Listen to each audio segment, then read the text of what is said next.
तो आज आम बनवाई जाऊँचे बिना पियाज रसुण रे स्टफिंग वाला पराठा बा मुग डाली पराठा। आपण मैंने चाहिए या टिफिन भाव में नहीं पारे ना पिला पारे ना घरे खाईपारे।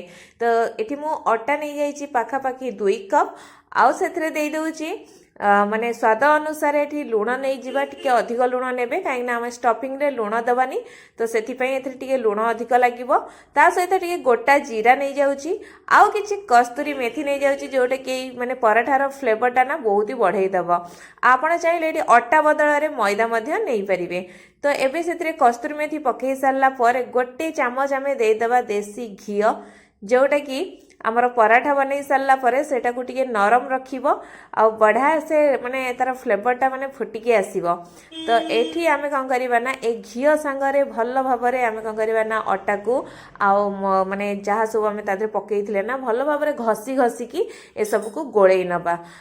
तापरे आमे सेतिरे अल्प अल्प पानी देकी याको आमे चकट नबा एका बेले के पानी देबेनी नाही तो आमर कौन हबा ना डोटा पानिया हो। तो से अल्प अल्प पानी देकी गोटे डो लगे नबा जमती आप अटा चकड़ती ना सेमती ही चकड़ी ने आटा को ना बेसी नरम करें कि बेसी टाण करें।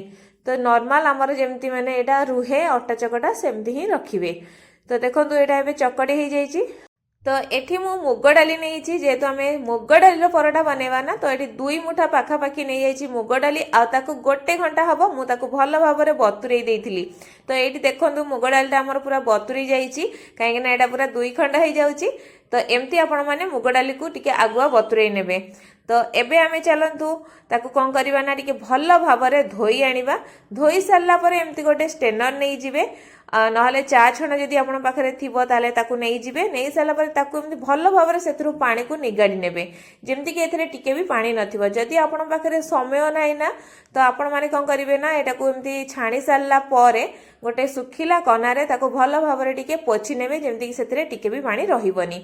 तो एठी मु जो अटा रु चकड़ी थिली ना टिके नागु अटा नहीं कि ताको भल भाव में गुळा बनै नै थी। तो टिके आमे बड़ साइज रही नबा कहीं ना आमे पराठा बनैबा।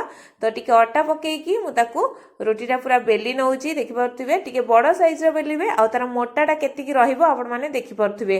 तो एबे सेथुरु अटाटा को भल भाव में झाड़ी सारला परे मु गोटे छुरी सहाय्य रे जेमती गोटे कट लगौची सेमती आपण माने गोटे कट आगे लगै नेबे। तो एबे एथिरे मु गोटे कटटा लगै नैची। तो एबे आमे स्टफिंग करिबा। तो प्रथमे आमे कौन करवा ना गरम मसला को नबा जेहेतु ये आम कि भी करने ना खाली मुग डाली बनाऊे।